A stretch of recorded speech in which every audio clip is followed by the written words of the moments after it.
ketika statement renyah Bung Refli Harun mampu membuat Kancil lari kocar-kacir. Yang juga kami tambahkan tadi belum saya sampaikan adalah ada penyelundupan pasal.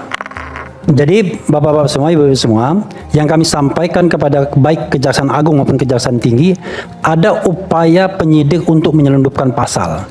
Apa itu penyelundupannya? Pasal 32 ayat 1 dan pasal 35 Undang-Undang 11 tahun 2008 tentang ITE yang pertama. Dengan ancaman hukuman 8 tahun dan 12 tahun penjara. Ya. Itu pasal yang dilaporkan juga ternyata oleh Pak Jokowi, menunjukkan betapa kejamnya dia, bayangkan 12 tahun ya.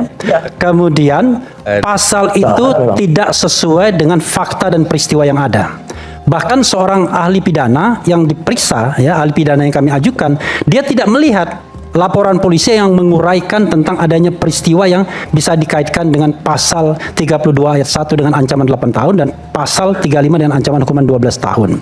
Bahkan sebenarnya di gelar perkara khusus pun saya kan sudah mengungkapkan tidak ada satu pasal pun yang bisa dikenakan kepada Roy Suryo dan Dr. Tifa. Waktu itu ada Rismon juga. Kenapa?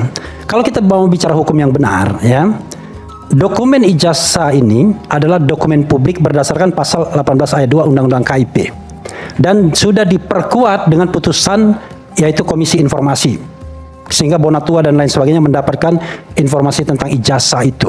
Dan kita tahu KUHP yang lama sebagai dasar untuk melakukan penyidikan mengatakan kalau untuk kepentingan publik nggak bisa dipidanakan, bukan pencemaran nama baik.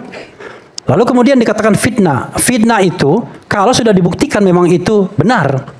Tetapi ini kan kita tidak tahu benar atau salahnya. Bagaimana kemudian? Makanya dalam kasus ijazah palsu ini harusnya dibuktikan dulu ijazahnya itu palsu atau tidak. Cuman masalahnya adalah dipanggil pengadilan nggak pernah datang. Tidak pernah berani untuk menunjukkan bahwa ijazahnya itu memang benar-benar asli.